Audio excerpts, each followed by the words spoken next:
Owie Russell joins me live on set. We always thank him for putting aside the time. It's never easy, this kind of early morning settings. And, you know, he's committed to the cause, media ambassador under the umbrella of the TTPS. And I must say, a timely discussion, Officer Russell, because we're getting into this home stretch. The heat is on, massive rallies guarded for this weekend. And I'm seeing top brass, your colleagues within the TTPS, suggesting here more election patrols because there is this talk of a plot they're hearing via intelligence of folks who are going to try to disturb the democratic process. And I know that's a zero tolerance. Well, first of all, let me say on behalf of the Commissioner, the Deputy Commissioners, 1st and 2nd Division of the Trinidad Tobago Police Service, good morning, Trinidad Tobago. And it's a pleasure for me to be here, you know, despite everything that is going on.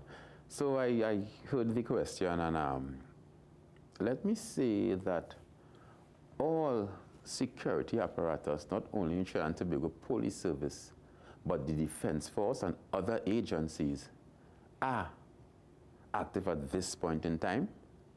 Our election briefings would have started throughout the various divisions of the Trinidad Tobago Police Service. I myself, when I leave here this morning, will be going down to brief the members of the Western Division, as well as all additional personnel that would have been temporarily posted to our division for this election. So let me say, there would be maximum patrols, and any wanton behavior, threat, thuggery, or anything that wants to disrupt this general election will be taken very, very serious. So if persons have it in their mind or their intentions or even an idea, I will advise you immediately to get it out of your head. And as I mentioned, I know it will be a zero tolerance policy, and that is not only for Trinidad and Tobago. I would imagine anywhere in the world where there's an election process happening, you know, security will be for. But what,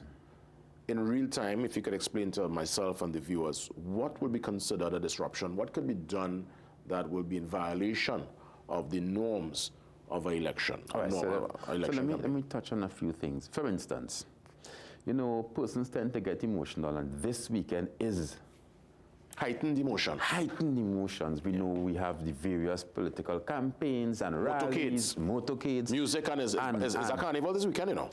Carnival-like atmosphere this weekend, you know. Well, we will also be carnivaling with these political parties and their rallies to ensure the safety of persons. Not only the persons taking part, but the regular citizens. We don't want the campaigning to disrupt the lives of the regular citizens. What I want to encourage, first of all, is that the political leaders, campaign managers, speak to your followers, speak to your support staff, encourage them to behave themselves in a responsible manner, because we don't want an incident where there are two opposing parties on the same street, one going east, one going west, or one going north, one going south, and there is any incident. Any incident arising out of this election campaign, we will be treating with very, very serious. We don't want that disruption, that destruction of property. And as much as I would have came here and encouraged persons not to post anything on persons' walls, I'm still seeing it. Threatening of persons, the thuggery, even on polling day, telling persons who to vote for, not to vote for this one, or threatening, that is an offense. That is a serious, serious offense. And when you look at even electoral vehicles, persons, only registered electoral vehicles are to take persons to and from polling stations. Explain that, because I know the machinery, you always hear political parties talking about the machinery, and elections are won on election day, and I know they mobilize people within, let's say, party groups to go with vehicles, to pick up the elderly, to pick up those who don't have transport.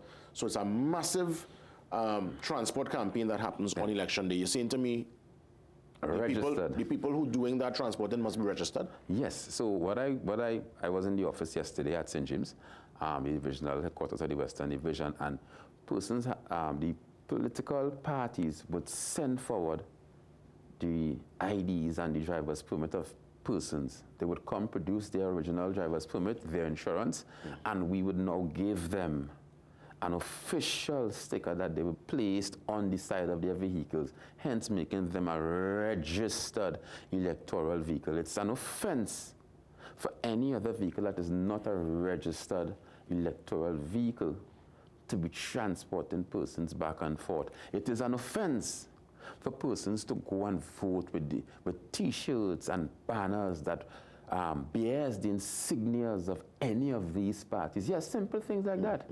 It's an offense for persons to congregate within 100 yards of a polling station on polling day. I want to say, and put it in feet just about 300 feet away.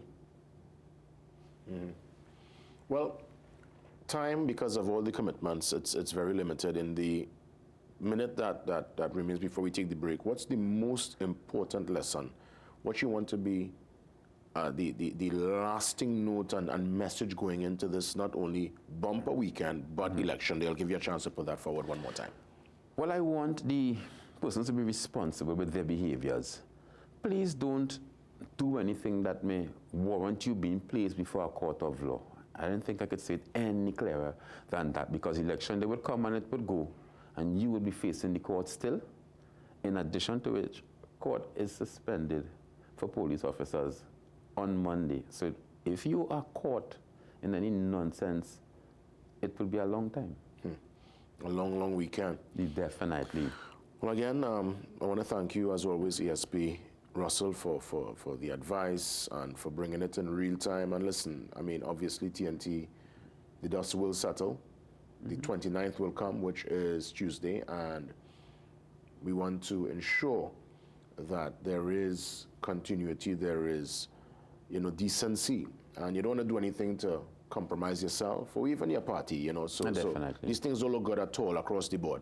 So pace yourself and let's keep the emotions in check going into this very important election cycle. All the best to you, and you be safe, Officer Russell. Thank you, and have a good day. Same to you. We take that pause. Much more after these.